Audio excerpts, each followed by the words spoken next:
জি, বৈঠকে যারা আপনাদের। আর এ পর্যায়ে আমি আলোচনায় অংশগ্রহণ করার জন্য অনুরোধ করব আজকের সম্মেলনের সম্মানিত প্রধান আলোচক ভাই মাওলানা মীর মোয়াজ্জেম হোসেন সাইফি।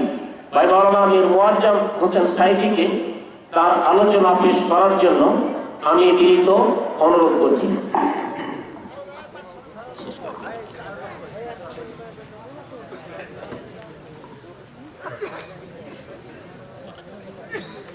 السلام عليكم ورحمة الله وبركاته. الحمد لله نحمده ونستعينه ونستغفره ونؤمن به ونتوكل عليه ونعوذ بالله من شرور أنفسنا ومن سيئات أعمالنا من يهده الله فلا مضل له ومن يضلله فلا هادي له وأشهد أن لا إله إلا الله وحده لا شريك له وأشهد أن سيدنا إمامنا قدوتنا حبيبنا طبيبنا وطبيب روحنا محمد الذي أرسله بالحق بشيرا ونذيرا وداعيا إلى الله بإذنه وسراجا وقمرا منيرا فقد قال الله تعالى في كلامه المجيد وفرقان الحميد أعوذ بالله من الشيطان الرجيم بسم الله الرحمن الرحيم والعصر إن الإنسان لفي خسر إلا الذين آمنوا وعملوا الصالحات وتواصوا بالحق وتواصوا بالصبر. মুআজ্জাজ মোহতারাম, অধিকারে মুসল্লিয়ান ইজম, ইসলামিক মহাসম্মেলন ইস্তান খানপুর বাগবাজার ডিগ্রি কলেজ মাঠ, মোহনপুর, রাজশাহী। আজকের সম্মানিত সভাপতি শেখ মোহাম্মদ দারুল হুদা সাহেব, আজকের সম্মানিত সহসভাপতি এবং আজকের প্রধান অতিথি জনাব আইনুদ্দিন সাহেব, মাননীয় সাংসদ রাজশাহী ৩, মঞ্চ উপবিষ্ট বিশিষ্ট উলামায়ে ইকরাম, অধিকারে মুসল্লিয়ানে এজম, আমরা যে এখানে বসতে পেরেছি সেই জন্য আমরা খুশি না বেজার? এতগুলো মুমিন যারা ঈমান এনেছেন তারাই তো মাহফিলে এসেছেন, ঠিক নয় কি? এতগুলো মুমিন আওয়াজ করলেন, আল্লাহর খুশির বহিঃপ্রকাশ একজন মুমিন যেটা দিয়ে করবে সেই কথার নাম কি? একটু জোরে সুরে বলেন তো আলহামদুলিল্লাহ। আলহামদুলিল্লাহ পড়ার দ্বারা সওয়াব আছে না নাই? সহিহুল মুসলিমের বর্ণনায় হাদিস এসেছে, আল্লাহর নবী মুহাম্মদ সাল্লাল্লাহু আলাইহি ওয়াসাল্লাম বলেছেন, যখনই তোমরা আলহামদুলিল্লাহ বলো, তামলাউল মিজান, এটা তোমাদের শূন্য দাড়িপাল্লাকে আমার আল্লাহ সওয়াব দিয়ে একেবারে পরিপূর্ণ করে দেন। কোরআন কারীমে আল্লাহ আলোচনা করেছেন সূরা আল কারিয়ার ভিতরে, ফাআম্মা মান সাকুলাত মাওয়াজিনুহু ফাহুয়া ফি ঈশাতির রাদিয়া, যার ওজনের পাল্লা বা নেকির পাল্লা ভারী হবে তাদের জন্য আল্লাহ জান্নাতের সুসংবাদ দিয়েছেন। আর আমরা যখনই আলহামদুলিল্লাহ পড়লাম আমাদের নেকের পাল্লা ভারী হয়ে গেল, ঠিক নয় কি? যতক্ষণ পর্যন্ত কোরআন হাদিসের কথা হবে আমরা শুনবো তো ইনশাআল্লাহ। যতক্ষণ পর্যন্ত কোরআন হাদিসের কথা হবে কে কে শুনবেন হাত তুলে আল্লাহকে দেখান তো ইনশাআল্লাহ। আল্লাহ প্রত্যেকটা হাতকে কবুল করেন, হাত নামান। যারা মুখ দিয়ে আওয়াজ করেছেন আমার তো মনে হয় প্রায় প্রতিটি লোকই হাত তুলেছেন, ঠিক না ঠিক? এখন আমি দ্বিতীয় অংশ যাচ্ছি। আপনারা মুমিন না মুনাফিক? আমলগত মুনাফিকদের কিছু বৈশিষ্ট্য আছে, নিফাক আর ইতিকাদি কিছু বৈশিষ্ট্য রয়েছে। আমলগত মুনাফিকদের অন্যতম বৈশিষ্ট্য, বুখারীর বর্ণনায় আল্লাহ রাসূল সাল্লাল্লাহু আলাইহি ওয়াসাল্লাম বলেছেন, ইদা ওয়াদা আখলাফা, যখন সে ওয়াদা করবে মিথ্যা ওয়াদা করবে, আর যখন সে কথা বলবে মিথ্যা কথা বলবে, ঠিক না ঠিক? ইদা হাদ্দাসা কাযাবা, যখন সে কথা বলবে মিথ্যা কথা বলবে, আর যখন সে ওয়াদা করবে মিথ্যা ওয়াদা করবে। আমরা কোনো ব্যক্তির দরবারে ওয়াদা করি নাই, আমরা কোনো অন্য কোনো মানুষের দরবারে ওয়াদা করি নাই, আমরা ওয়াদা করেছি এমন একটি জায়গায় যেটা হলো কোরআনের বাগান, কোরআনের মাহফিল।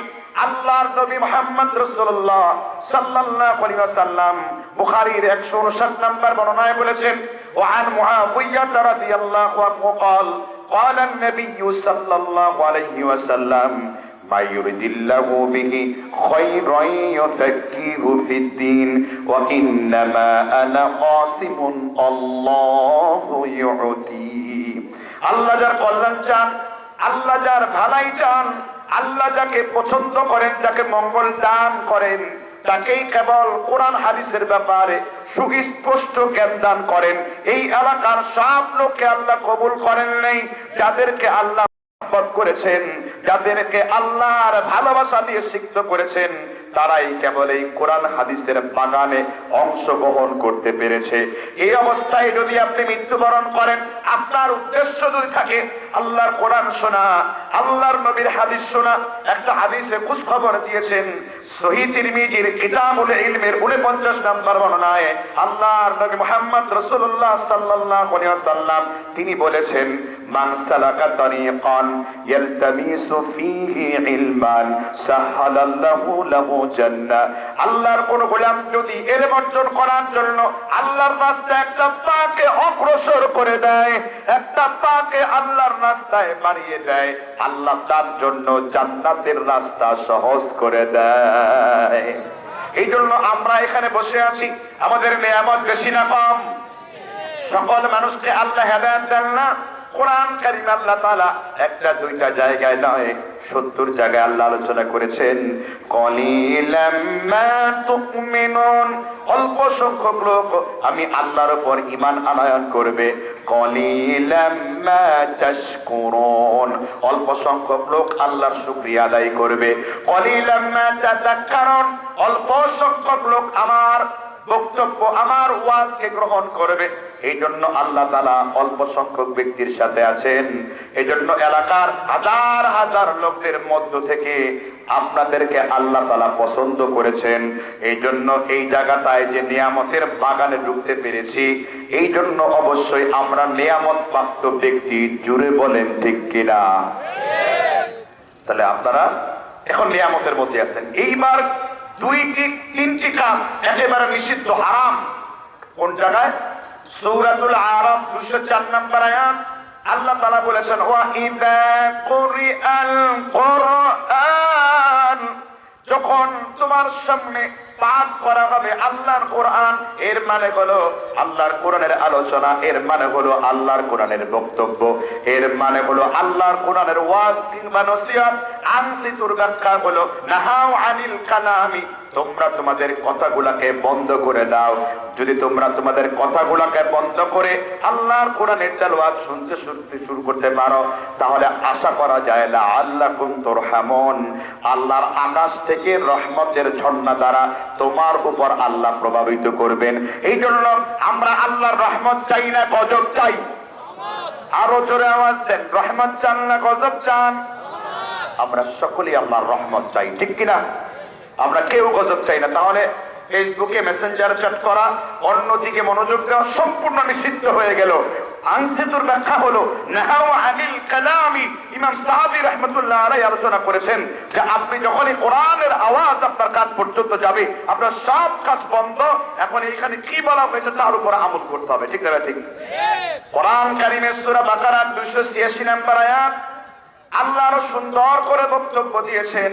আল্লাহ তাআলা বলেছেন সামি'না ওয়া আতা'না গুফরানাকা রাব্বানা ওয়া ইলাইকাল মাসির।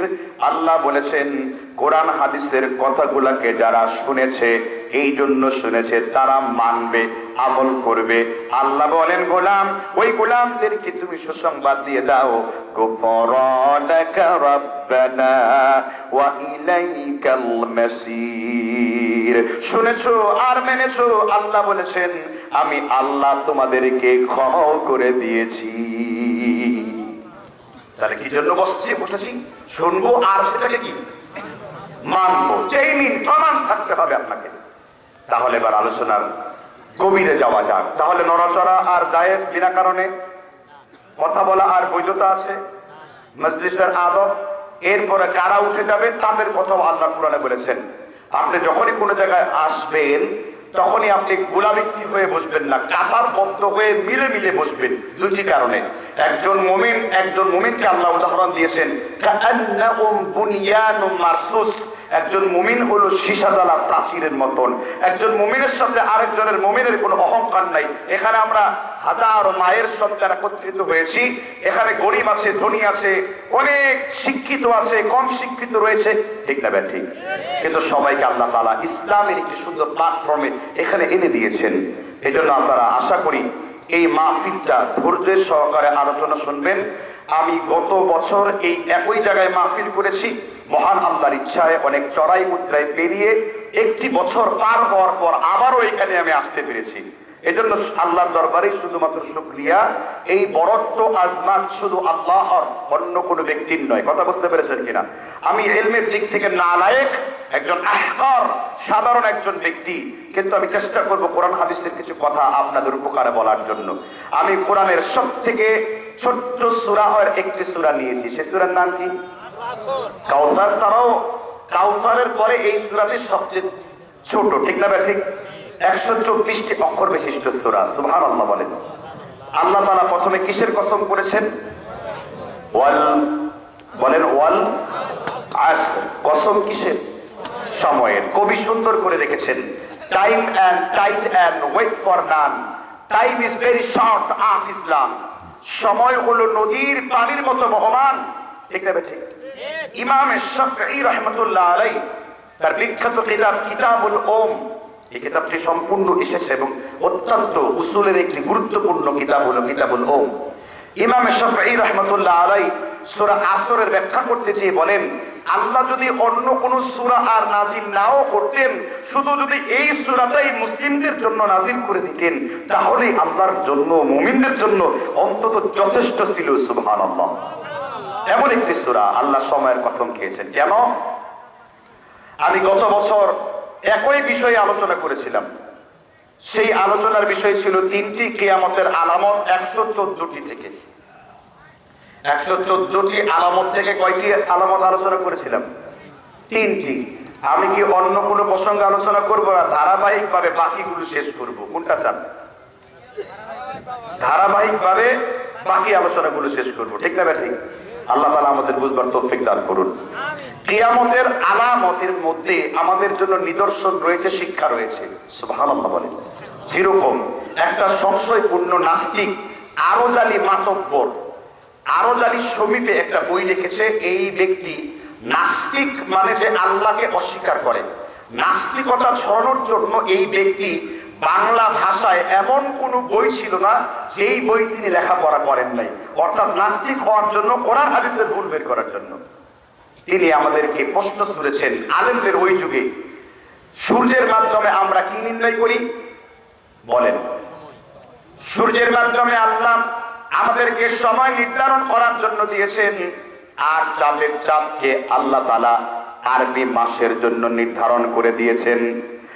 এই জন্য আমরা সূর্যের মাধ্যমে আল্লাহ তাআলা কোরআন কারিমে বলেছেন ওয়াশ-শামসি ওয়া দুহাহা ওয়াল কমারি ইযা তালাহা ওয়ান নাহারি ইযা জাল্লাহা ওয়াল লাইলি ইযা ইয়াগশাহা। কোরআনে আছে না নাই? আছে। আল্লাহ তাআলা সূর্যের আলোচনা করেছেন। আল্লাহ তাআলা সূর্যকে সময়ের জন্য বানিয়েছেন আর চাঁদকে বানিয়েছেন আরবি মাসের হিসাব রাখার জন্য। এবার আরো জালিমাত বলল সূর্যের মাধ্যমে তোমরা নামাজের সময় নির্ধারণ করো, কিন্তু পৃথিবীর এমন কিছু জায়গা আছে যেই জায়গাগুলোতে 6 মাস পর্যন্ত কখনো সূর্য ওঠে না, মানে 6 মাস দিন আর 6 মাস রাত্রি। এমন আফ্রিকার দেশের কিছু লোক আছে। এখন আপনাদের সংশয়মূলক প্রশ্ন করি, তাহলে এই যে 6 মাস যে কোনো জায়গায় সূর্য উঠলো না, এই লোকগুলা ফজরের নামাজ পড়লো কখন, জোহরের নামাজ পড়লো কখন, আসরের নামাজ পড়লো কখন, মাগরিবের নামাজ পড়লো কখন, ইশার নামাজ পড়লো কখন? তাহলে এই লোকদের তাহলে কিভাবে নামাজ হলো? কারণ নামাজ আমরা সময় নির্ধারণ করি, ওয়াক্ত নির্ধারণ করি সূর্যের মাধ্যমে, আর আরবি মাসের সময় নির্ধারণ করি চাঁদের মাধ্যমে। ঠিক না ভাই? ঠিক জুড়ে বলে।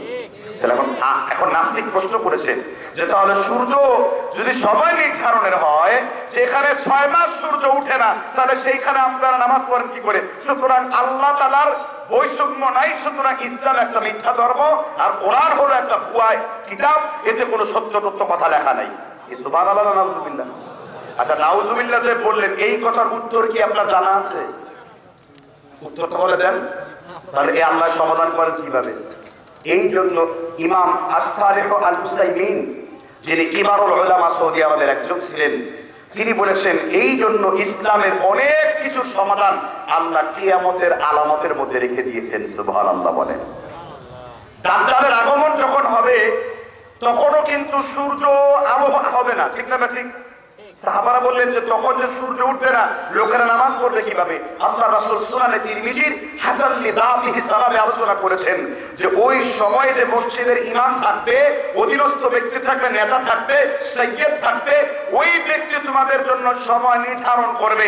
এতটা সময় ফজর পড়বে, এতটা সময় জোহর পড়বে, এতটা সময় আসর পড়বে, এতটা সময় মাগরিব পড়বে। তদ্রূপ যেখানে সূর্য উঠে না, ওই জায়গার যে ব্যক্তি ইমাম থাকবে, ওই জায়গার কর্তৃস্থানীয় ব্যক্তি থাকবে, তিনি মুমিনদেরকে সময় নির্ধারণ করবেন যে ফজর 2টা সময়, আসর 5টা সময়, মাগরিব এতটা সময়, এশা এতটা সময়। এই জন্য কিয়ামতের আলামতের মধ্যে আল্লাহ তাআলা ইলমের ভান্ডার রেখেছেন, অনেক শরিয়ার সমাধান রেখেছেন। একটু জোরে বলেন সুবহানাল্লাহ। কথাটা কি ক্লিয়ার হয়েছে? কথাটা কি পরিপূর্ণ বুঝতে পেরেছেন? তাহলে কিয়ামতের আলামত কেন শুনবো আমরা? কিয়ামতের যে আলামত আপনার সাথে মিশে যাবে, তওবা করবেন। আর যে আলামত আপনার বিরুদ্ধে চলে যাবে, তওবা করবেন। আর আপনার আমলের সপক্ষে থাকবে, শুকরিয়া আদায় করবে, যেন আল্লাহ তাআলা আপনার ঈমান আর আমলের মধ্যে ইস্তেকামাত দান করেন, দৃঢ়তা দান করেন। ঠিক না ঠিক?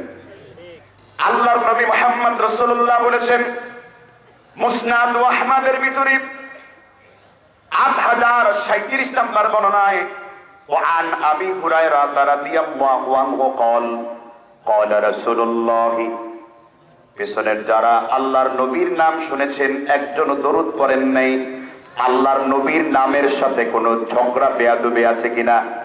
যখনই আল্লাহর নবীর নাম উচ্চারণ করা হবে, সাথে সাথে কি বলতে হবে? জোরে বলেন, কি বলতে হবে? জোরে বলেন, কি বলতে হবে? আল্লাহর নবী বলেছেন মুসনাদ আহমদের বর্ণনায়, লা তাকুমুস সাআ হাত্তা ইয়াতাকারাবাজ জামান, কিয়ামত অর্থাৎ পৃথিবী ধ্বংস ওই পর্যন্ত হবে না যে পর্যন্ত মানুষের সময়ের বরকত নষ্ট হয়ে যাবে। আরেকটা বর্ণনায় এসেছে বছরকে মাসের মতন, মাসকে সপ্তাহের মতন, সপ্তাহকে একদিনের মতন, একদিনকে 1 মিনিটের মতন মনে হবে। কিয়ামতের দিন মানুষ তার সময়ের বরকত পাবে না, যেমন আপনারা সময়ের বরকত পান নাই। কিছুদিন পূর্বে একজন মানুষ যুবক ছিল, কিছুদিন পূর্বেই মনে হলো ওয়াজের মাহফিলে এসেছি। ক্যালেন্ডার গুনতে গুনতে হিসাব করে দেখলাম প্রায় 13টা বছর পার করে ফেলেছি এই মাহফিলের মাঠে। তখন আল্লাহর কোরআনের আয়াত আমি তেলাওয়াত করলাম। সূরা তাহরের ভিতরে 1 নম্বর আয়াতে আল্লাহ বলেছেন, আল আতা আলাল ইনসানি হিনুম মিনাদ দাহরি লাম ইয়াকুম শাইআম মাযকুরা। মানুষ কি তার সময়ের দিকে লক্ষ্য করে দেখে না? এই সময়টাকে পরিবর্তন করে ফেলেছে। সময়ের ব্যবধান।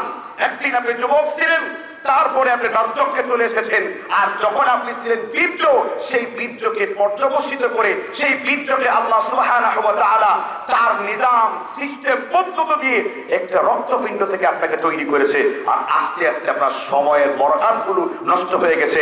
আমরা নিজেরাও, আল্লাহ রাসূল সাল্লাল্লাহু আলাইহি ওয়াসাল্লাম এতদূর পর্যন্ত বলেছেন যে কিয়ামতের পূর্বে মানুষের সময় তো নষ্ট হবেই হবে, এবং সময়ের স্রোতে মানুষ গা ভাসাবে।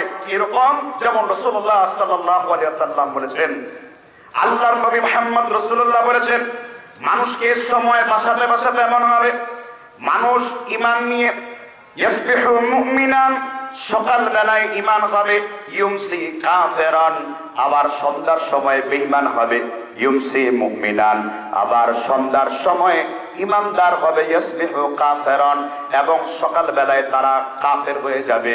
বিশ্বনবী সাল্লাল্লাহু আলাইহি ওয়াসাল্লাম তারপর বলেছেন, ইয়াবিউ দীনা আরাদিম মিনাদ দুনিয়া, তারা দিনকে দুনিয়ার তুচ্ছ বিনিময়ে বিক্রি করে দেবে।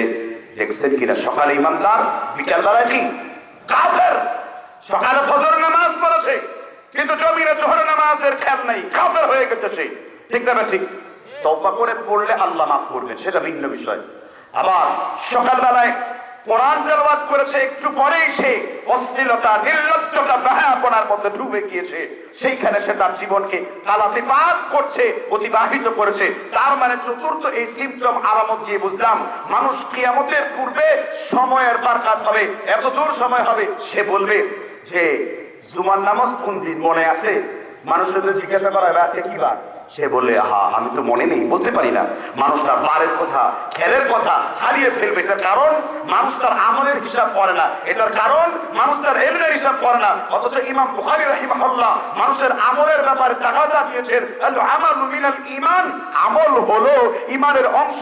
আমল কমে গেলে ঈমান কমে যাবে, আমল নষ্ট হয়ে গেলে ঈমান নষ্ট হয়ে যাবে। এই জন্য প্রত্যেকটা সময়কে যিনি সঠিকভাবে বন্টন করে চলতে পারেন তিনিই বলেন প্রকৃত মুমিন। কিন্তু আমরা সময়ের দিকে ওয়াকিফ। এই জন্য যারা সময়ের গুরুত্ব দেয় না তারা দাজ্জালের মুরিদ, তারা কিয়ামতের ফিতনা নিমজ্জিত আছে। মুমিন সব সময় সময়কে গুরুত্ব দিবে। এই জন্যই তো আল্লাহ কোরআনে কত চমৎকার করে বলেছেন, ইন্নাস সালাতা কানাত আলাল মুমিনিনা কিতাবাম মাওকুতা, তোমরা নামাজগুলোকে সময়ের সাথে সাথে আদায় করো। বুখারী শরীফের কিতাবুস সালাতের প্রথম নম্বর খণ্ডের 68 নম্বর পৃষ্ঠাতে আল্লাহ রাসূলকে জিজ্ঞাসা করেছে, আইয়ুল ইসলামি খায়র, ইসলামের মধ্যে সবথেকে ভালো কাজ কোনটা? রাসূল তিনটি কথা বলেছেন, এর মধ্যে হলো সালাত আলা ওয়াক্তিহা, অর্থাৎ ওয়াক্ত মতো, সময় মতো নামাজ আদায় করা। আর আল্লাহ তাআলা সময়ের নামে একটা সূরা নাযিল করেছেন কোরআন কারীমে, সূরা আদ-দাহর। তার আরেক নাম হলো সূরাতুল ইনসান। সুবহানাল্লাহ বলেন। তাহলে আপনারা কি সময়ের মূল্যায়ন করতে পেরেছেন? সময়ের মূল্যায়ন যদি করতে না পারেন, দুঃখিত, আপনি শেষ হয়ে যাবেন। তাহলে 4 নম্বর আলামত শেষ হলো। আমি আলামতগুলো লম্বা করছি না, তাহলে 5 নম্বর আলামত বলবো কিনা? জি, 5 নম্বর আলামত বুখারীতে রয়েছে, হাদিসটি 6084 নম্বরে, মুসলিমেও রয়েছে, মুত্তাফাকুন আলাইহি। আল্লাহর নবী বলেছেন, লা তাকুমুস সাআ, ওই পর্যন্ত দুনিয়া কিয়ামত হবে না, হাত্তা তুকতারাল হাজ, যে পর্যন্ত জমিনে হাজ সংগঠিত না হবে। সাহাবারা বলেন, ক্বালু হাজ্জু, আল্লাহ রাসূল বলেন, আল হাজ আল কাতলু আল কাতলু আল কাতলু, ওই পর্যন্ত দুনিয়ায় কিয়ামত হবে না যে পর্যন্ত হাজ সংগঠিত হবে। সাহাবারা বললেন, হে আল্লাহর রাসূল, হাজ কাকে বলে আমাদেরকে একটু বুঝিয়ে দিবেন? আল্লাহর রাসূল বলেছেন, হাজ বলা হয় ওই ধরনের হত্যাকে একটা মানুষ নিজেও জানবে না তাকে কেন হত্যা করা হয়েছে, আর আরেকটা মানুষ নিজেও বুঝতে পারবে না আমাকে কেন হত্যা করা হয়েছে। অর্থাৎ হত্যা মানুষের কাছে মামুলি ব্যাপার বলে মনে হবে, হত্যা মানুষের কাছে সাধারণ ব্যাপার বলে মনে হবে। আজকের অবস্থানগুলো আমরা দেখি, কে কোন দল করি, কে কোন নিয়ম মানি, আমরা সেটার দিকে লক্ষ্য করব না। আপনি ক খ ক খ বিভিন্ন দল তৈরি করতে পারেন, দলের হয়ে কাজ করতে পারেন, কিন্তু দেখেন হত্যা এখন নিত্য নৈমিত্তিকের ব্যাপার। ঘর থেকে বের হয়েছে, বিনা কারণে তাকে দুনিয়া থেকে মেরে হত্যা করে দেওয়া হয়েছে, সামান্য জমিনের একটি ব্যাপারে তাকে মেরে ফেলা হয়েছে। যেহেতু রাসূল সাল্লাল্লাহু আলাইহি ওয়াসাল্লাম কিয়ামতের ভবিষ্যৎবাণী করেছেন, লা তাকুমুস সাআ, ওই পর্যন্ত দুনিয়া কিয়ামত হবে না, হাত্তা তুকসারাল হার্স, যেই পর্যন্ত ঘন ঘন হাড় সংগঠিত না হবে। আর হার্স বলা হলো, আল্লাহর নবী বলেছেন, ওই রকম মৃত্যুকে যে মানুষ মানুষকে মারবে কিন্তু মানুষ নিজেও টের পাবে না, এটাকে শরীয়তে বলা হয় হার্স। এবার দেখেন এই হার্সের ধরে ফিলিস্তিন কত হাড় সংগঠিত করেছে, কত অবৈধ রক্তপাত সেই বাইতুল মাকদিসে করেছে। এটার কোনো ইয়াত্রা নাই, সীমানা নাই। ফিলিস্তিন যুদ্ধে ইসরায়েল একটা বোমা ব্যবহার করেছে, এটাকে বলা হয় সুপারসনিক বোমা। এই বোমা বিস্ফোরিত হওয়ার সাথে সাথেই মানুষের শরীরে ধোঁয়া লাগার সাথে সাথে শরীর থেকে গুস্ত লবণ যেমন পানিতে গলে পড়ে, শরীর থেকে এরকম গলে পড়ে। ঠিক এটার প্রতিশোধ নেওয়ার জন্য অন্য কোনো ব্যক্তিকে নয়, আল্লাহ ঈসা রুহুল আল্লাহকে এই জমিনে প্রেরণ করবেন এবং ঈসা রুহুল আল্লাহ বলবেন, আমার দৃষ্টি যতদূর পর্যন্ত যায় লবণ যেমন পানিতে গলে যায়, ইহুদিরা এইরকম জমিনের মধ্যে বলতে শুরু করবে। আর আমি যখন দাজ্জালের বিরুদ্ধে আমি যখন অপারেশনে নামবো, জমিনের পাথর পর্যন্ত আমার সাথে কথা বলবে, বলবে, হে মুসলমান, তোমার পেছনে ইহুদি লুকিয়ে রয়েছে, তুমি তাকে কতল করো, হত্যা করো, তাকে সেখানে কতল করা হবে। জমিনের পাথরগুলো পর্যন্ত সেই দিন মানুষের সাথে কথা বলতে শুরু করবে। সুবহানাল্লাহ। তাহলে বোঝা যাচ্ছে বাইতুল মাকদিস বিজয় অর্জন করার ব্যাপারে আমাদের এইরকম ঈমানদার, আল্লাহ তো ওয়াদা দিয়েছেন, ওয়ালা তাহিনু ওয়ালা তাহজানু ওয়া আনতুমুল আ'লাউনা ইন কুনতুম মুমিনিন। আল্লাহ মুমিন হতে বলেছেন বিজয় অর্জন করার জন্য, ঠিক না ঠিক? তাহলে এবার ফিলিস্তিনের দিকে তাকান, ইসরায়েলের দিকে তাকান, আপনার বাংলাদেশের দিকে তাকান, আপনার এই পল্লী এলাকার দিকে তাকান, প্রচুর পরিমাণে অবৈধ হত্যা প্রচুর পরিমাণে বেড়ে গেছে। এই জন্য রাসূল বলেছেন, লা তাকুমুস সাআ, ওই পর্যন্ত দুনিয়ায় ধ্বংস হবে না, হাত্তা তুকসারাল হার্স, যে পর্যন্ত কি সংগঠিত হবে? হার্স সংগঠিত হবে। কি সংগঠিত হবে? হার্স মানে কি? অবৈধ হত্যা। অবৈধ কি? হত্যা। আল্লাহ তাআলা আমাদের বুঝবার তৌফিক দান করেন। তাহলে আগের তিনটি ছিল আর আজকে দুইটা যুক্ত হলো, তাহলে হইল কয়টা? পাঁচটা। আমি প্রত্যেকটার ব্যাখ্যা লম্বা দিচ্ছি না, তাহলে সময় অনেক লেগে যাবে। আপনাদের কি বিরক্ত লাগছে কথা শুনতে? আমি কি সামনে আরো কিছুক্ষণ চালাবো? জি। ষষ্ঠ নাম্বার, আমি পৃথিবী ধ্বংসের যে 114টি আলামত নিয়ে বসেছিলাম, সবগুলোই আজকে চেষ্টা করবো অল্প অল্প করে আপনাদেরকে বুঝিয়ে দিতে, ঠিক না? নবী সাল্লাল্লাহু আলাইহি সাল্লাম বলেছেন, এই হাদিসটি আবু দাউদ, নাসাই এবং তিরমিজি এবং মুসনাদ আহমদের 8025 নম্বরে, মুসান্নাফ ইবনে আবি শায়বার 5025 নম্বর ষষ্ঠ খণ্ডে বর্ণিত রয়েছে। নবী সাল্লাল্লাহু আলাইহি সাল্লাম বলেছেন, ইবনে মাসউদ রাদিয়াল্লাহু আনহু, সামি'তু রাসূলুল্লাহ সাল্লাল্লাহু আলাইহি ওয়াসাল্লাম, আমি আল্লাহর নবীকে বলতে শুনেছি, লা তাকুমুস সাআ, ওই পর্যন্ত দুনিয়া ধ্বংস হবে না, হাত্তা ইয়াতাবহুরুল কালাম, যেই পর্যন্ত প্রচুর পরিমাণে লেখকের সংখ্যা বৃদ্ধি না পাবে, কলামিস্টের সংখ্যা বৃদ্ধি পাবে। কি কালামিস্ট? কি প্রচুর পরিমাণে লেখকের সংখ্যা বৃদ্ধি পাবে। এখন এই লেখক আবার দুই রকম। ইবনে তাইমিয়া রাহিমাহুল্লাহ তার মাজমুআতুল ফতওয়ায় বলেছেন, যুগে যুগে ইসলাম যারা ধ্বংস করবে তারা হলো নিসফুল উলামা, নিসফুল ফুকাহা, আর হলো নিসফুল তাবিব, অর্ধ আলেম, অর্ধ ডাক্তার আর অর্ধ ফকিরা ইসলামকে ধ্বংস করবে। অর্ধ ফকি মানে ঠিক মতো মাদ্রাসায় গ্রাজুয়েশন করেনি, কোরআন হাদিস কোনো উস্তাদের কাছে শিখেনি এবং সে চেষ্টাও করে না, এইরকম ব্যক্তিরা সমাজের মধ্যে ফাতোয়া পোষণ করতে শুরু করবে।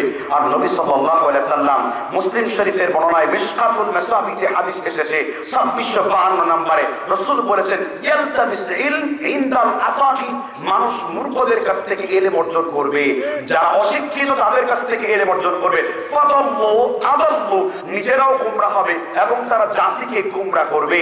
নাউযু বিল্লাহ। আর আজকে দেখেন, ইলম নেই, কোরআন হাদিস নেই, লেখাপড়া করে নেই, বিশাল লেখকে পরিণত হয়ে গেছে। ইলম নেই, কোরআন নেই, হাদিস নেই, দাস পড়েনি, মাদ্রাসায় পড়েনি, নিজের নামে এসেছে বক্তা নামের তকমা লেগে গেছে, বই রেখে ছাপিয়ে ছাপিয়ে বইয়ের ব্যবসা করছে, ঠিক না ঠিক? আমাদের কোন লোক, কোন ব্যক্তি আমাদের উদ্দেশ্য নয়। আমাদের উদ্দেশ্য হলো এই কিয়ামতের আলামত নিয়ে নেওয়া। হ্যাঁ, আপনি যোগ্যতা অর্জন করে ইমাম বুখারীর মতো বুখারী লেখেন, আপনি যোগ্যতা অর্জন করে ইমাম নাসাইর মতো নাসাই লেখেন, আপনি যোগ্যতা অর্জন করে আরবি নাহওশাস্ত্রের কিতাব শরীফ ইবনে আকিল লেখেন, আপনি যোগ্যতা অর্জন করে আপনি সরফের কিতাব লেখেন, যোগ্যতা অর্জন করে তাফসীরে কাবীর, তাফসীরে রুহুল মাআনি, তাফসীরে কুতুবী, তাফসীরে ইবনে কাসির লেখেন, আপনি যোগ্যতা অর্জন করে আল্লামা জালালউদ্দিন সুয়ুতীর মতো তাফসীরে জালালাইন লেখেন, এটা ইসলামে আপত্তি নাই। আপত্তি হলো তখন যখন আপনি বই লিখবেন হাত্তা ইয়াতাতুহুরুল কালাম, কালাম প্রকাশিত হবে, প্রচুর কলামিস্ট বেড়ে যাবে, আপনার লক্ষ্য উদ্দেশ্য থাকবে ইসলামের বিরোধিতা করা, আপনার লক্ষ্য উদ্দেশ্য থাকবে ইসলামকে বিবর্জিত করা, আপনার লক্ষ্য উদ্দেশ্য থাকবে আমার আমিত্ব প্রচার করা। আর এটাই হচ্ছে বর্তমানের বাস্তবতা, ঠিক না? ঠিক ছিল বলে। তবু আলহামদুলিল্লাহ ইখলাস ওয়ালা অনেক দায়ীদের লেখা বই আছে। আমাদের পাশেই ডক্টর আসাদুল্লাহ আলী স্যার রয়েছেন, কত জ্ঞান গর্ব লেখা লিখেন। এই বইগুলো হলো গবেষণালব্ধ বই। কি লব্ধ বই? গবেষণালব্ধ বই। আর অপরিপক্ষ বালকেরা অন্যের বইকে নকল করে নিজের নামে চালিয়ে দেয়। এদের প্রকাশনী জালিয়াতি এত হয়েছে যে তারা অন্যের নামে বই নিজের নামে বানিয়ে বানিয়ে মার্কেটে বিক্রি করছে, নিজের ব্যবসা করার জন্য, নিজের বই বিক্রির জন্য। নাউযুবিল্লাহ। তাহলে কিয়ামতের এই আলামতটা আপনাদের মধ্যে আছে না? নেই? সংশোধন হওয়া উচিত। কি কথা কি বুঝতে পেরেছেন কিনা? তাহলে এখান থেকে দুইটা বিষয়। তাহলে আমরা কাদের কাছ থেকে ইলম নিব? আমরা বাংলা বই পড়লেও চেষ্টা করব আরবদের লেখা বইগুলো বেশি পড়ার জন্য। কাদের বইগুলো বেশি পড়ার জন্য? আলবানী রাহিমাহুল্লাহর বই, বিন বাজ রাহিমাহুল্লাহর বই, উসাইমিন রাহিমাহুল্লাহর বই, সালিহ আল ফাওজান হাফিজাহুল্লাহর বই, আল্লামা রুহাইলি হাফিজাহুল্লাহর বই, এই সমস্ত বইগুলো বেশি পড়বার। এরপরও যদি আরবি আলেমদের বই না পাই, তাহলে আরবি আলেমদের মত রেখে, তাদেরকে মুহাব্বা রেখে, ভালোবাসা রেখে যারা বই লিখে, তাদের আকীদা এবং সালিহিনদের পথ পদ্ধতি যারা চলে, তাদের বই আমরা পড়াশোনা করব।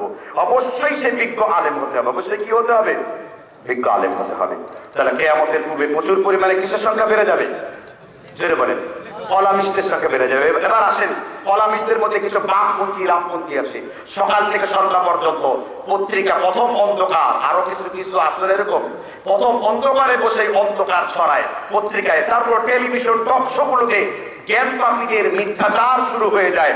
অর্থাৎ তারা অসত্য লেখা লেখে, মাদ্রাসায় খালি জঙ্গি খুঁজে পায়, আলেমদের খালি সন্ত্রাসী বলে উপস্থাপন করা হয়, টুপির বিরুদ্ধে, দাড়ির বিরুদ্ধে বিকৃতি লেখা হচ্ছে। এইভাবে অনেক কলামিস্টদের সংখ্যা বেড়ে যাচ্ছে, আর মানুষ তাদেরকে সম্মানও করছে, ঠিক না? ঠিক।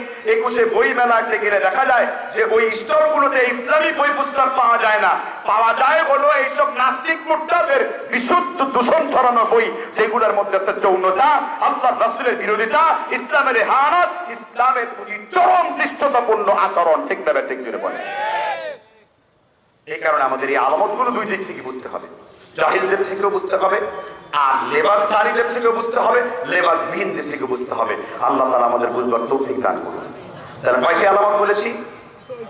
6টি। আগের 3টি আর আজকের 3টি। আমরা 7ম নাম্বার আলামত নিয়ে কথা বলবো। শুনবেন তো নাকি? এই আলামতটা একটু লম্বা হবে এবং দারুণ চমৎকার হবে, এবং আমার আপনার জন্য শিক্ষণীয় আছে। বুখারী এবং ফাতহুল বারী ইবনে হাজার আসকালানী 2090 নম্বরে উল্লেখ করেছেন। ওয়ান আবি হুরায়রা রাদিয়াল্লাহু আনহু قال قال رسول الله সাল্লাল্লাহু আলাইহি ওয়াসাল্লাম, আবি হুরায়রা বর্ণনা করেছেন আল্লাহর নবী মুহাম্মদ রাসূলুল্লাহ সাল্লাল্লাহু আলাইহি ওয়াসাল্লাম তিনি বলেছেন, লা তাকুমুস সাআ, ওই পর্যন্ত দুনিয়া কিয়ামত হবে না, হাত্তা ইয়াদা কারাবাস সুক, যে পর্যন্ত ঘন ঘন বাজার না বইবে, ঘন ঘন বাজার তৈরি হবে। বিশ্বনবী সাল্লাল্লাহু আলাইহি ওয়াসাল্লাম বলেছেন, হাত্তা ইয়াতাকারাবাল আসওয়াক, অর্থাৎ প্রচুর পরিমাণে বাজার বইবে। সুকের বহু বচন হলো আসওয়াক, সুক মানে হলো বাজার। বিশ্বনবী সাল্লাল্লাহু আলাইহি ওয়াসাল্লাম স্পষ্ট করলেন, হাত্তা ইয়াতাকারাবাল আসওয়াক, ওই পর্যন্ত দুনিয়া ধ্বংস হবে না যেই পর্যন্ত বাজার বইতে শুরু না করবে। আর বাজারে সর্বপ্রথম যারা গমন করবে তারা সাধারণ কোনো ব্যক্তি নয়, বাজারে সর্বপ্রথম গমন করবে মহিলাগণ। নাউযুবিল্লাহ। মহিলাগণ বাজারে গমন করে না? আর তাদের পোশাকটা কেমন হবে? আমার মা বোনরা তো এখানে আসছে না? আচ্ছা, পোশাকটা কেমন হবে? মা বোন আপনি সেটার সাথে মিলিয়ে নিন আপনাকে, আপনার পোশাকটা কেমন হবে? নবী সাল্লাল্লাহু আলাইহি ওয়াসাল্লাম বলেছেন, কাসিয়াতুন আলিয়াতুন কাআসলামাতিল বুখতিল ইদাফিল আনুউল্লাতি, আল্লাহর নবী মুহাম্মদ রাসূলুল্লাহ বলেছেন, সে এমন পাতলা কাপড় পরিধান করবে, কাপড় পরিধান করার পরেও তাকে উলঙ্গিনী বিবস্ত্র বলে মনে হবে। কাআসলামাতিল বুখতিল ইদাফিল আনুউল্লাতি, আর মাথার চুলগুলোতে সে পরচুলা ব্যবহার করবে। দেখবেন অনেক মা বোনদের মাথায় চুল নেই, কিন্তু চুলকে বৃদ্ধি করার জন্য বিভিন্ন কমিউনিটি সেন্টারে, ঈদের দাওয়াতে কিংবা বিয়ে কিংবা মুসলমানের পার্টিতে, birthday, delivery day, marriage day, বিভিন্ন কিছুতে, ডেলিভারি ডে, বার্থডে ডেট দিতে গেলে সে মাথার মধ্যে পরচুলা ব্যবহার করবে। কি চুলা? পরচুলা। বিশ্বনবী মুহাম্মদ রাসূলুল্লাহ বলেছেন, তাকে দেখলে মনে হবে কাআসলামাতিল বুখতিল ইজাফিল আনুহুন্নতি, তাদের মাথার পরচুলাগুলো দেখলে উটের কুচ বলে মনে হবে। আপনারা উট দেখতে পেয়েছেন তো? ওট যখন মরুভূমিতে হাঁটে, উটের যেমন এই উঁচু কুচ থাকবে, কিয়ামতের পূর্বে মহিলাদের মাথাগুলো এইরকম কুচ হবে। বিভিন্ন টেলিভিশন চ্যানেলে ওই সাংবাদিক নামে সাংবাদিকরা সংবাদ যখন পাঠ করতে বসে, এবং বিভিন্ন র্যাম্প শোর নামে বিভিন্ন উলঙ্গ মহিলারা যেই রকম সাজসজ্জা করে বিভিন্ন অনুষ্ঠানে, মাথার চুলগুলোকে এরকম কুচ করে, যা আমরা বর্তমান বাস্তবতার সাথে মিল দেখতে পাই। ঠিক না ঠিক? এগুলো প্রত্যেকটা শব্দ মুহাম্মদ রাসূলুল্লাহ সাল্লাল্লাহু আলাইহি ওয়াসাল্লাম তিনি আমাদেরকে ইশারা ইঙ্গিতে কথা বলে গেছেন, আর আমাদেরকে বুঝতে হবে। নবী সাল্লাল্লাহু আলাইহি ওয়াসাল্লাম আরো বলেছেন, হায়া, লজ্জা একেবারে উঠে যাবে। লজ্জা কি? একেবারে উঠে যাবে, কোনো লজ্জা নেই, ঘরের মধ্যে লজ্জা নেই। নির্লজ্জার মতো আমরা আমাদের চরিত্রে বহন করি। আমি নিজে নিজেকে বলছি, আমি নিজেকে ধিক্কার দিচ্ছি। লজ্জা মানুষের উঠে যাবে, অথচ বুখারীতে আল্লাহ রাসূল বলেছেন, আল হায়া শুয়বাতুন মিনাল ঈমান, লজ্জা হলো একজন মুমিন মুসলিমদের অলংকার, লজ্জা হলো ঈমানের মূল ভূষণ। অথচ আমাদের কারো মধ্যে সে লজ্জা নাই, আমরা লজ্জা উঠিয়ে ফেলেছি।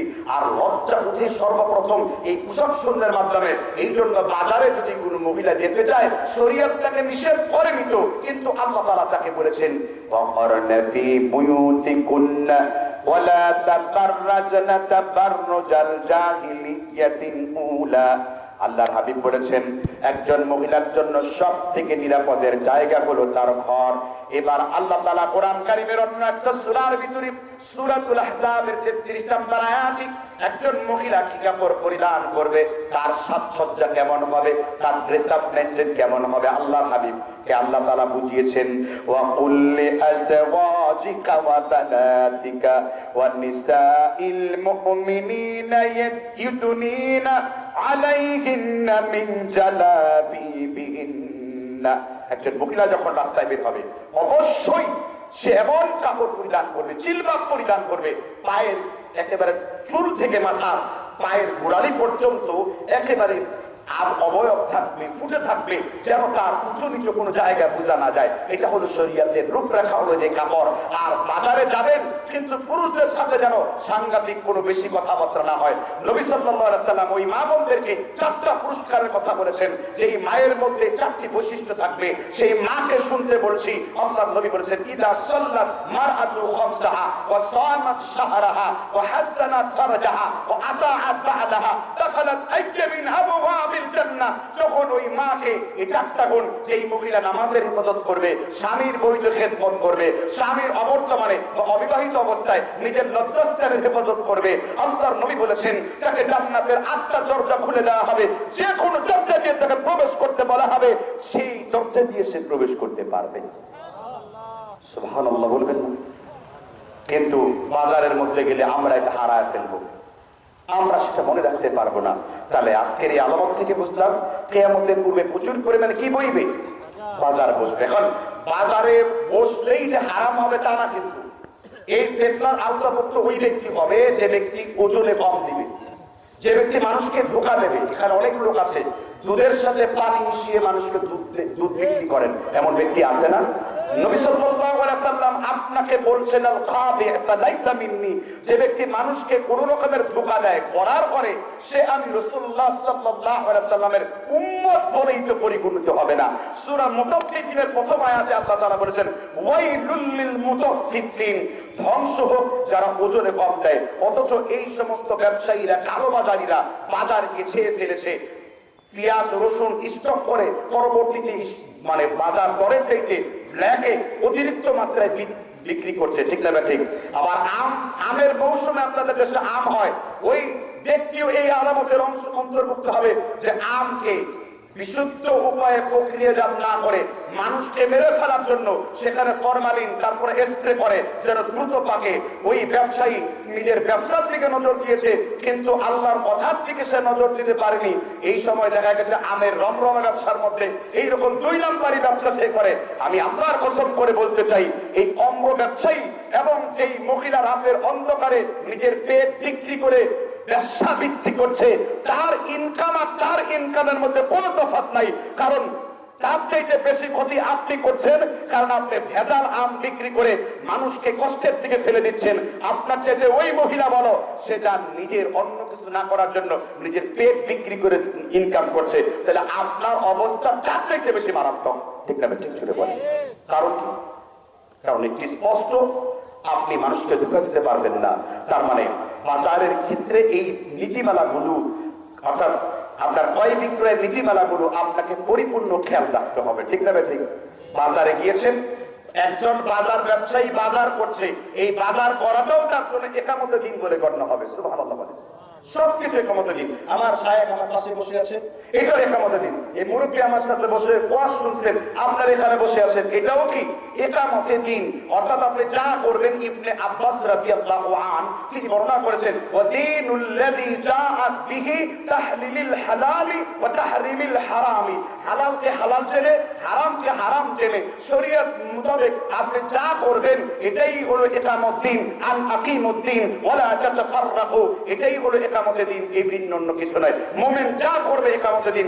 রাষ্ট্রীয়ভাবে কোরআন থাকবে খেলাফতের পদ্ধতিতে, অর্থাৎ হলো যেইভাবে খেলাফত ছিল, সিয়াসত ছিল, এইভাবে এটাও একামতে দিনের অংশ, কিন্তু ওটাই শুধু একামতে দিন, এটা বিভ্রান্ত কথা। ঠিক না? ঠিক। আমি সেই দিকে আলোচনায় যাচ্ছি না। আমি আলোচ্য বিষয়ের পয়েন্টে ছিলাম, বাজার দর প্রচুর পরিমাণে বেড়ে যাবে এবং প্রচুর পরিমাণে বাজার ছেয়ে যাবে। কি আলামতটা আপনাদের এলাকায় দেখতে পেয়েছেন? কি দেখতে পেয়েছেন? যে কয়টি আলামত হলো তাহলে? হ্যাঁ, শান্তি। এখন তাহলে কয় নাম্বার যাব? 8 নাম্বারে যাব। শুনবেন তো নাকি? আপনারা কি রাগ করতেছেন?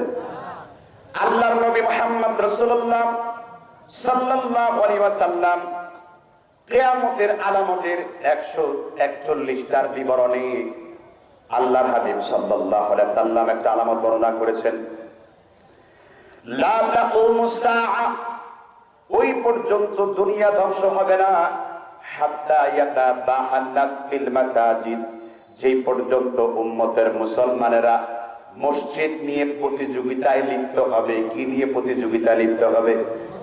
কি নিয়ে প্রতিযোগিতায় লিপ্ত হবে? মসজিদ অত্যন্ত প্রয়োজনীয় বিষয়। মসজিদ কার ঘর? যারা আওয়াজ করেননি তাদের নিকট কি মসজিদ কারো ঘর না? আল্লাহ তাআলা কত সুন্দর করে বলেছেন, ইন্নামা ইয়া'মুরু মাসাজিদাল্লাহ মান আমানা বিল্লাহি ওয়াল ইয়াউমিল আখির, যারা আল্লাহ মসজিদটা তারাই আবাদ করবে যারা আল্লাহ এবং পরকালকে ভয় করে চলে। কিন্তু কিয়ামতের পূর্বে মসজিদের প্রতিযোগিতা লিপ্ত হয়ে যাবে। চৌধুরী বাড়ি একটা মসজিদ করেছে, আমাদের জন্য খান বাড়ির জন্য একটা মসজিদ নির্মাণ করা দরকার। অমুক বাড়িতে মসজিদ হয়েছে, আমাদের আরেকটা করা দরকার। দিন প্রচার করার জন্য না, সুন্নাত এবং বিদআত আলাদা হওয়ার জন্য নয়, বিভিন্ন ভাবে বিভ্রান্ত করার জন্য মসজিদ তৈরি করা হয়েছে। আবার মসজিদগুলো রক্ষণাবেক্ষণ হবে বিভিন্ন রকমের বিদআত দিয়ে, বিভিন্ন রকমের কি দিয়ে?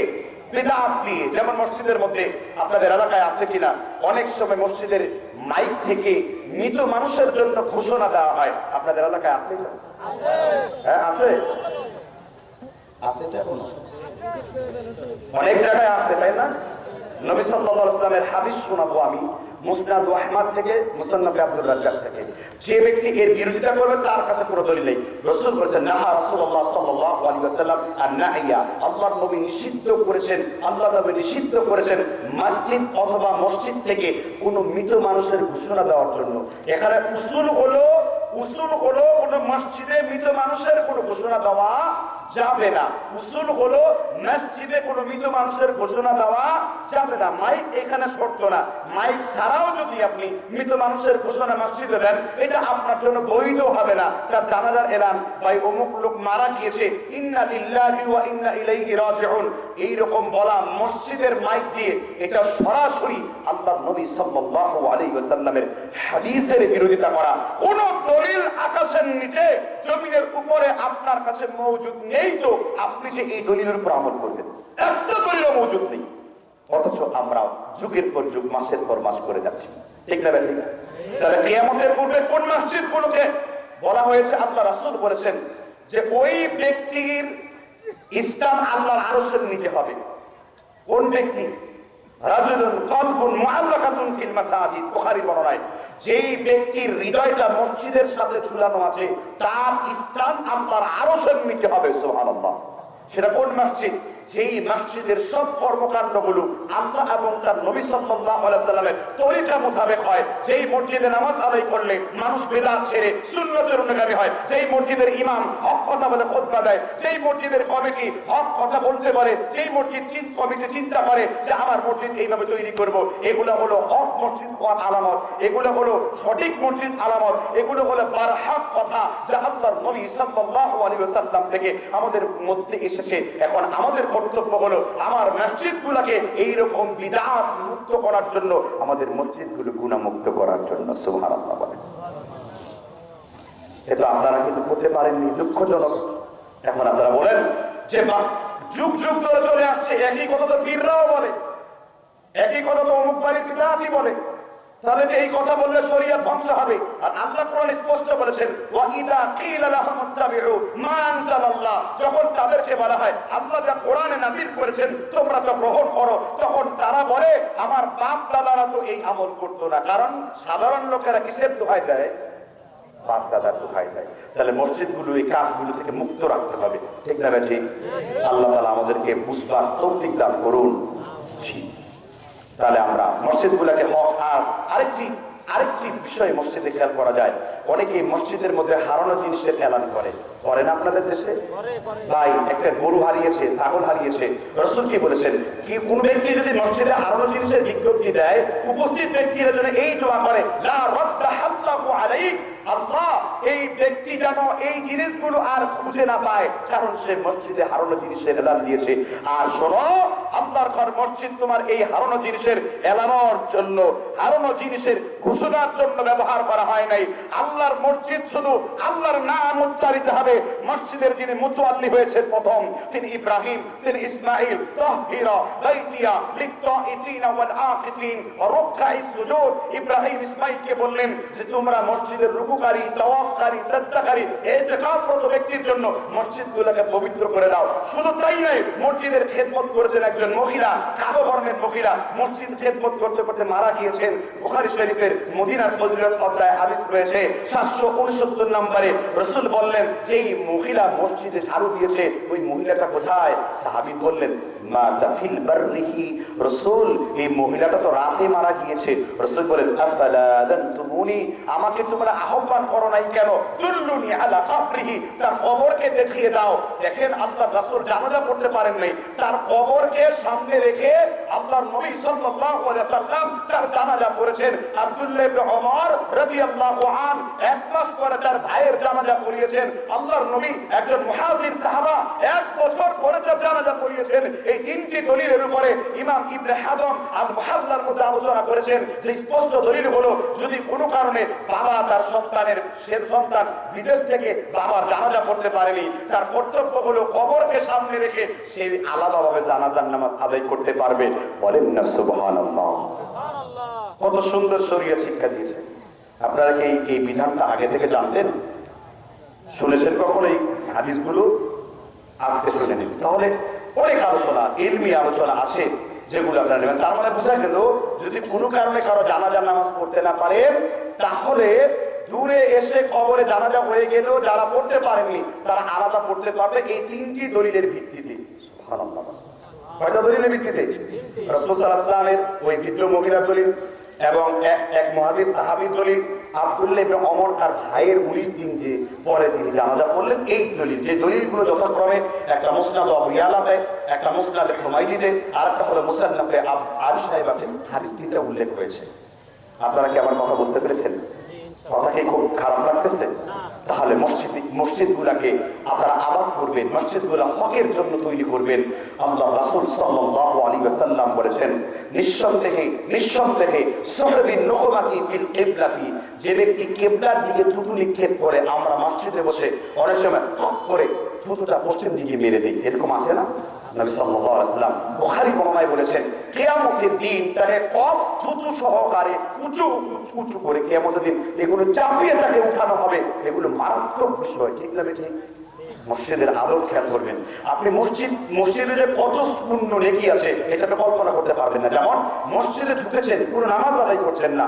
আব্দুল্লাহ ইবনে হাবিব রাদিয়াল্লাহু আনহু, আব্দুল্লাহ বিন হাবিব রাদিয়াল্লাহু আনহু রাসূলের জালিলুল কদর সাহাবা তারগীব ওয়া তারহিবের 1094 নম্বরে উল্লেখ করেছেন, আমি আল্লাহর রাসূলকে বলতে শুনেছি, কোন ব্যক্তি যদি মসজিদে ঢুকে নামাজ আদায় না করে নামাজের মুসাল্লায় যদি বসে থাকে, আল্লাহর রাসূল বলেছেন, মাদামা মুসাল্লা ইয়ানতাদিরুস সালাতি, আল্লাহর কোন গোলাম যদি নামাজ আদায় না করেও যদি নামাজের প্রতীক্ষায় মসজিদে বসে থাকে, আল্লাহর ফেরেশতারা তার ডান দিকে দোয়া করেন, আল্লাহুম্মা গফির লাহু ওয়ারহামহু, আল্লাহ তুমি তোমার এই গোলামকে ক্ষমা করে দাও, আল্লাহ তুমি তোমার এই গোলামের রহমত বৃদ্ধি করে দাও, কারণ সে মসজিদে নামাজের জন্য বসে আছে।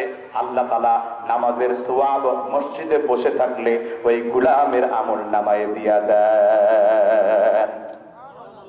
সুবহানাল্লাহ তো বললেন, কিন্তু ইলমের বাস্তবতা কি? আরেকটা হাদিস উল্লেখ করতে চাই।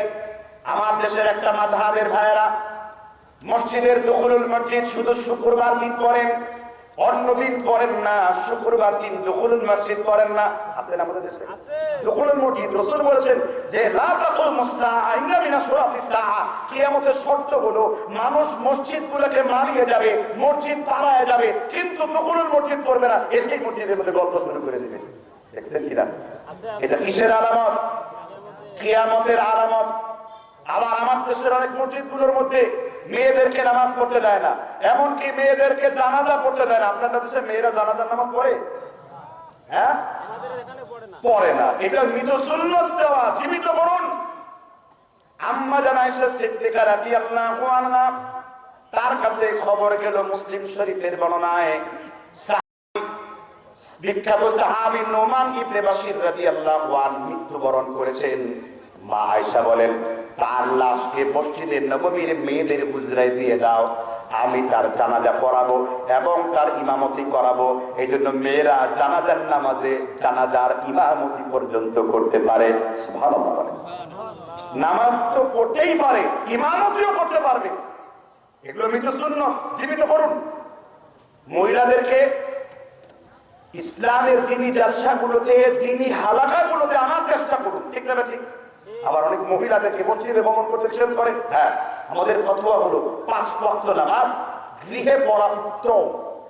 জুমার নামাজ, ঈদের সালাত, 2 ঈদাইনের সালাত, এটা ঈদগাহে পড়া উত্তম। কারণ কিসের জন্য? এই ফতোয়া দিয়ে ওমর ইবনে খাত্তাব রাদিয়াল্লাহু আনহু কঠিনভাবে নিষেধ করেছেন, তার দিকে নিষ্পত্তি করা হয়। ওমরের বিবিকে বললেন, খবরদার তুমি মসজিদে যাবা না। ওমরের বিবি ওমর ইবনে খাত্তাবের কথা অমান্য করলেন। ওমর এবং তার পুত্র আব্দুল্লাহ ইবনে ওমরের মধ্যে ছোটখাটো বাহাস অনুষ্ঠিত হয়ে গেল। আব্দুল্লাহ ইবনে ওমর ওমরের চাইতে বয়সে অবশ্যই তার পুত্র মর্যাদার দিক থেকে অনেক ছোট, কিন্তু ইলমের দিক থেকে আব্দুল্লাহ ইবনে ওমর ওমর ইবনুল খাত্তাবের অনেক বড়। সুবহানাল্লাহ বলেন।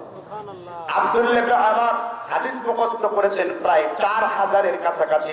ওমর ইবনুল খাত্তাব মাত্র 49 থেকে 51টা হাদিস বর্ণনা করেছেন। তার মানে হাদিস যে ব্যক্তি জানবে সে ব্যক্তি বড় আলেম। সুবহানাল্লাহ বলেন। আব্দুল্লাহ ইবনে ওমর এবং তার মা ওমর ইবনুল খাত্তাবের বিরোধিতা করে বললেন, সামি'তু রাসূলুল্লাহ সাল্লাল্লাহু আলাইহি ওয়াসাল্লাম, ইবনে ওমর বলেছেন, আমি আল্লাহর নবীকে বলতে শুনেছি, আল্লাহর কোন বান্দিকে মসজিদে যেতে যেন লা তামনাউ নিসাআহুমুল মাসাজিদ, আল্লাহর কোন বান্দিকে যেন মসজিদে যাইতে বারণ না করা হয়। ইদাস্তাআযাল্লাকুম ইলাইহা, আল্লাহর কোন বান্দি যদি কোন স্বামীকে জুমার খুতবায়, ঈদের সালাতের খুতবায় যাওয়ার জন্য অনুমতি চায়, অবশ্যই তাকে অনুমতি প্রদান করবে। কারণ ঈদের সালাতের খুতবা, জুমার দিনের খুতবা ওই মহিলার জন্য অনেক উপকারী। একটু জোরে বলেন সুবহানাল্লাহ। এটা একটা নিয়ম হলো মেয়েদের কোথায় নেওয়া, মসজিদের মধ্যে খুতবা শোনার জন্য ব্যবস্থা করে দেওয়া, ঈদের জন্য ব্যবস্থা করে দেওয়া, জানাজার জন্য ব্যবস্থা করে দেওয়া। এমনকি জিয়ারতুল কুবুর প্রথম থেকে নিষিদ্ধ ছিল, কিন্তু কোন মহিলা যদি তার খবর দেখে যদি কয়েকটা সীমা লঙ্ঘন না করে, কারণ রাসূল বলেছেন মান দারাবাল হুদুদ সাতটা জুলফাই সামিনলি, যে ব্যক্তি গাল চাপড়ায়, বুক চাপড়ায়, সুখের মাতম করে সে আমার উম্মত না। কোন মহিলা যদি জোরে চিৎকার না করে, মাতম না করে, তার জন্য গোপন থেকে দূর থেকে হলেও কবর জিয়ারত ইসলামে বৈধ করে দিয়েছে। সুবহানাল্লাহ। নারীকে শিখার জন্য গর্বন্দি করে নাই, কিন্তু নারী ইসলাম শিখতে বাইরে যেতে চায় না, নারী ব্যাপারটায় বাইরে যেতে চায়। এগুলো হলো এই ফেসবুক এবং বর্তমান অধুনা মিডিয়ার অপব্যবহারের কারণে হচ্ছে। ঠিক না? আল্লাহ তাআলা আমাদের বুঝবার তৌফিক দান করুন। তাহলে মসজিদের টপিকটা অনেক বড় হয়ে গেছে এবং শিক্ষণীয় ছিল। ঠিক না? ঠিক। তাহলে এগুলো আমাদের প্রয়োজনীয় না অপ্রয়োজনীয় কথা? আমি এতক্ষণ পর্যন্ত যতগুলো কথা বলেছি চেষ্টা করেছি কোরআন থেকে, হাদিস থেকে, না হয় সালাফদের বুঝ থেকে এবং তাদের ফতোয়া থেকে নকল করে আলোচনা করার জন্য। ঠিক না? ঠিক। কয়টা আলামত দিয়ে কথা বলেছিলাম? 8টা পূর্ণ হলো, মাশাআল্লাহ। তাহলে আগের 3টা, আজকে 5টা। ঠিক না? জি, আলামত নাম্বার 9 নিয়ে এখন আলোচনা করব। কি শুনবেন তো নাকি? নবী সাল্লাল্লাহু আলাইহি ওয়াসাল্লাম বলেছেন লা তাকুমুস সাআ, ওই পর্যন্ত দুনিয়া কিয়ামত হবে না যেই পর্যন্ত ঘন ঘন বজ্রপাত সংঘটিত না হবে। বজ্রপাত বুঝেন কিনা? আপনারা কি বাজ পড়া বুঝেন? হিন্দুস্তানের লোকেরা বলে বাজ পড়ে অনেক লোক মারা গিয়েছে, বলে কিনা? আর বজ্রপাত কিয়ামতের পূর্বে প্রচুর পরিমাণে বজ্রপাত বৃদ্ধি পাবে বলেছেন মুহাম্মদ।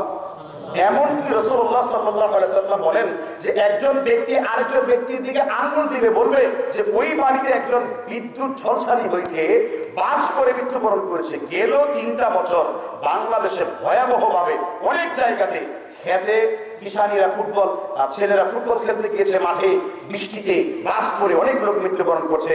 এবং ক্রমশ কিয়ামতের পূর্বে যখন আপনি দেখবেন ঘন ঘন বিদ্যুতের ঠাটা পড়ে, এটাকে ঠাটা পড়া বলা হয়, তাই না? এই ঠাটা পড়ে যখন প্রচুর বৃদ্ধি পাবে বাজ পড়া, বিদ্যুৎ ঝলসানো, অর্থাৎ আকাশ থেকে বিদ্যুৎ চমকিয়ে মানুষ মারা যাবে, তখন আপনি মনে করবেন কিয়ামত একেবারে নিকটবর্তী। যেহেতু বুখারীতে আরেকটা বর্ণনায় রাসূল বলেছেন ক্বালা জামনা সাব্বাবাতা ওয়াল উসতা, এই দুইটি আঙ্গুল যেই রকমের কাছাকাছি, ক্বালা জামনা সাব্বাবাতা ওয়াল উসতা, আমি রাসূল আর কিয়ামত ঠিক অতটাই কাছাকাছি। দেখেন এই আলামত আপনাদের মধ্যে প্রকাশিত হচ্ছে কিনা? প্রকাশিত হচ্ছে। কেমন?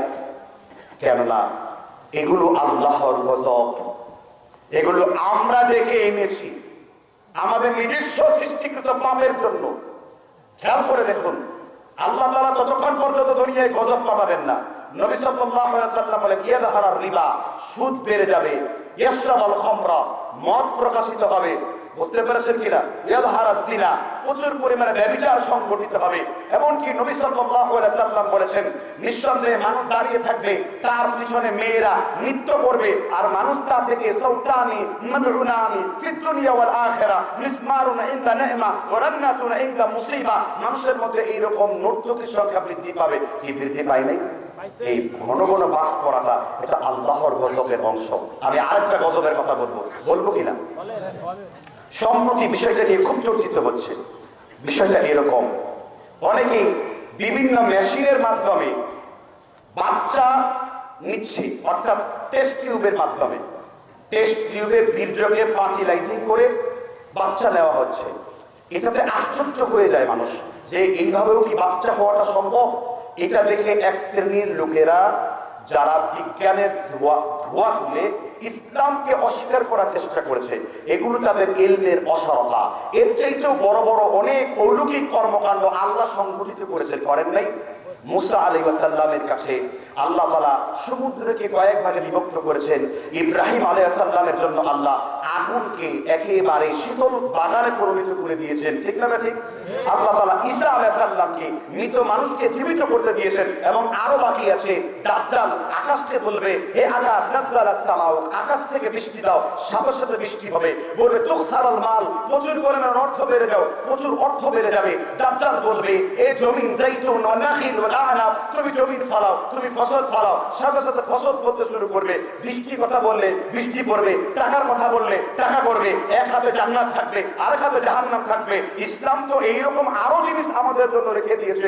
আর এটা তো একটা মামুলি ব্যাপার, টেস্ট টিউবের মাধ্যমে বাচ্চা হওয়া। আর আল্লাহ সূরা ইয়াসিন আলোচনা করেছেন, ওয়া ইযা আরাদা শাইআন আইয়াকুলা লাহু কুন ফায়াকুন।